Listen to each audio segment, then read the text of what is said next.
Everyone, this is me Nidhi Gupta, your English coach. कैसे हैं सब लोग और कैसी चल रही है आपकी एग्जाम की तैयारी? मुझे बताओ, इंग्लिश में आपको ग्रामर में ज्यादा डर लग रहा है या लिटरेचर में लग रहा है? अगर ग्रामर में लग रहा है सो आई वुड से कि वो तो डरने वाली बात है नहीं, क्योंकि मैं तुमको सारी तैयारी करा चुकी हूँ। और जो ग्रामर के मार्क्स होते हैं ना बेटा, वो आपके हाथ में होते हैं। मतलब कि आप जैसी तैयारी करके जाओगे उतने ही नंबर आपको ग्रामर में मिलेंगे। लेकिन लिटरेचर के जो मार्क्स होते हैं ना, समझ रहे हो, क्वेश्चन आंसर्स लिखने के जो मार्क्स होते हैं, ये काफी हद तक डिपेंड करता है आपकी प्रेजेंटेशन पे।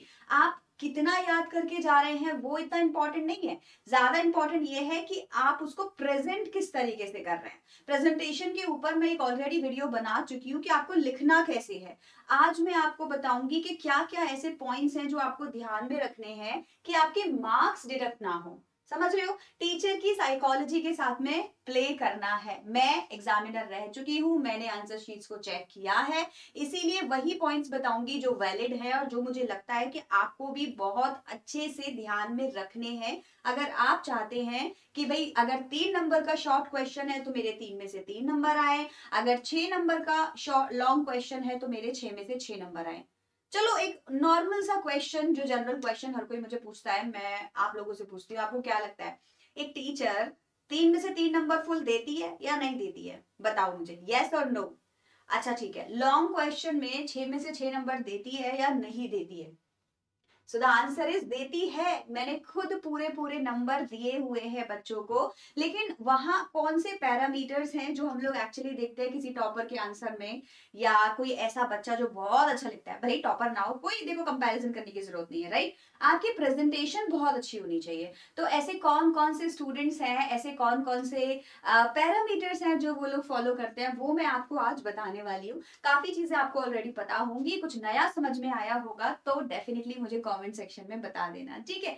चलो सेशन की शुरुआत करते हैं। सबसे पहले 5 to 6 पॉइंट्स है मेरे पास में जो मैं आपको बताना चाहती हूँ। मेनली बहुत ज्यादा इंपॉर्टेंट है, that is about the word limit. आपके क्वेश्चन की, आपने जो आंसर लिखा है उसकी वर्ड लिमिट को आपको एक्सीड नहीं करना है और कम भी नहीं करना है। अभी रिसेंटली किसी बच्चे ने चैट में ही क्वेश्चन पूछा था और उन्होंने पूछा कि मैम अगर क्वेश्चन का जो आंसर का जो वर्ड लिमिट है वो 100 to 120, अंडर 100 to 120 है, तो अंडर का मतलब क्या हो गया? हम 50 60 70 वर्ड्स में भी लिख सकते हैं? नहीं बेटा, अंडर का मतलब होता है 100 से ऊपर ना जाए, 100 से नीचे नीचे रहे, लेकिन ऐसा थोड़ी ये 50 60 हो जाएगा।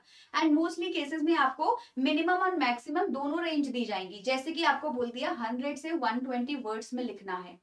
अब बच्चों का क्वेश्चन रहता है कि मैम हम कैसे सोचें या कैसे करें इस चीज को। तो देखो, मैं 120 तक लिखने को आपको नहीं कह रही हूँ, आप 120 से उसको 140 कर सकते हैं। 20 वर्ड्स आगे ऊपर नीचे चलते हैं।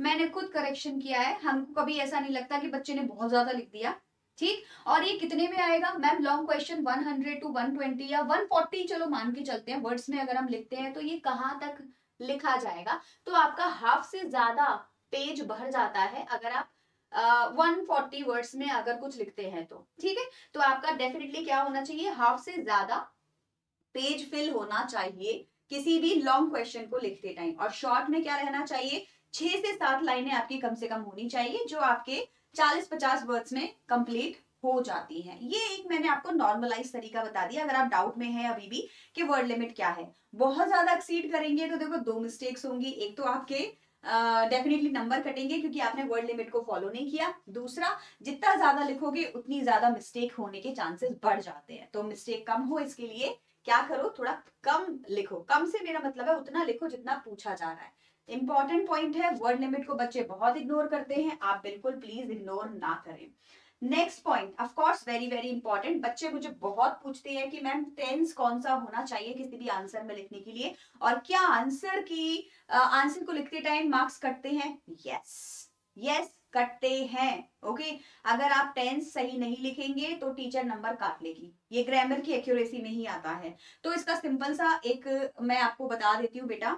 अगर आपका क्वेश्चन प्रेजेंट सिंपल में है, 2 ही टेंस में देखो आपके मोस्टली क्वेश्चन होते हैं, मैं आपको बता देती हूँ। 2 ही टेंस में होते हैं, एक होता है प्रेजेंट सिंपल में, ठीक है, एक होता है प्रेजेंट सिंपल में और दूसरा किस में होता है? पास्ट सिंपल में।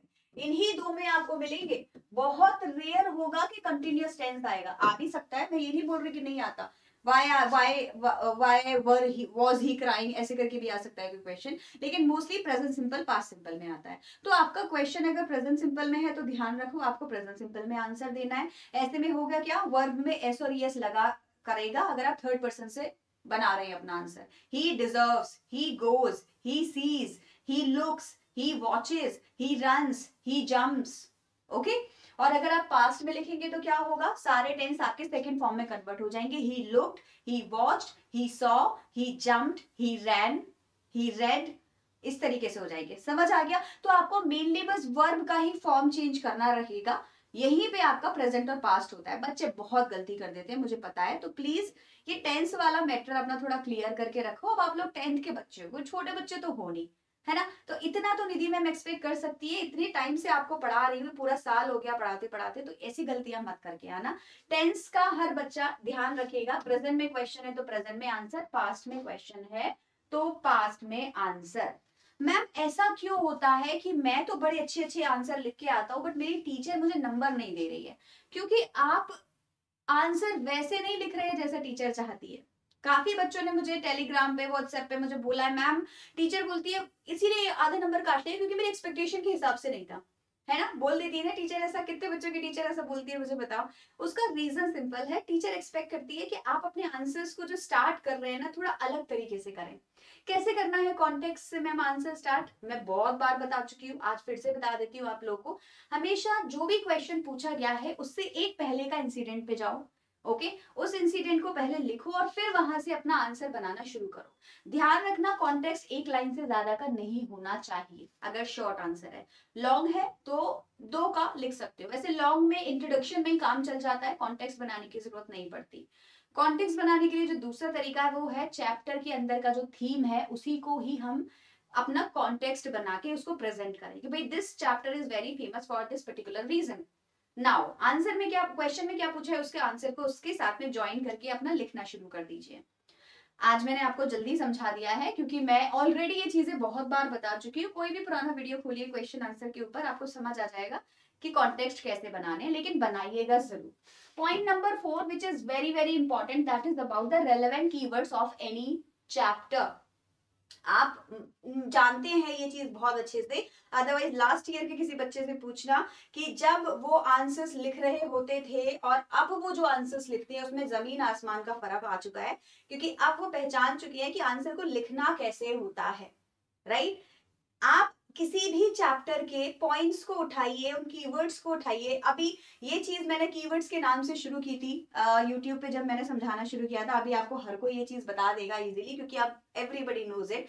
बट पहले जब मैं यूट्यूब पे आई थी तो मुझे लगा कि ये चीजें हम लोग बच्चों को सिखाया करते थे स्कूल में, क्लासेस में जब मैं पढ़ाती थी डीपीएस एंड ऑल स्कूल्स में। तो फिर मुझे लगा कि ये यूट्यूब पे सबको बताने की जरूरत है इस चीज को, तो फिर मैंने आप लोगों को बताना शुरू किया। कीवर्ड्स को यूज करना इज वेरी वेरी इंपॉर्टेंट बेटा। किसी भी चैप्टर के अंदर से आप पॉइंट्स उठाइए और उन पॉइंट्स या वर्ड्स को जिससे वो चैप्टर बना है उनको आंसर में लिखिए। इन्हीं आंसर्स को देख के, इन्हीं लाइंस को देख के टीचर खुश हो जाती है और वो बोलती है बच्चा पढ़ के आया है। तो कीवर्ड्स बहुत इंपॉर्टेंट है, आप जानते हैं। अगर आपको ऑथेंटिक कीवर्ड्स मिलेंगे तो वो निधि मैम की सारी क्लासेस में आपको मिल जाते हैं। फुटप्रिंट्स की वन शॉट वीडियोस में मैंने सारे कीवर्ड्स बता रखे हैं अंडरलाइन करवा करवा के, तो वीडियोस नहीं देखी होंगी अभी तक तो देख लेना, ठीक है।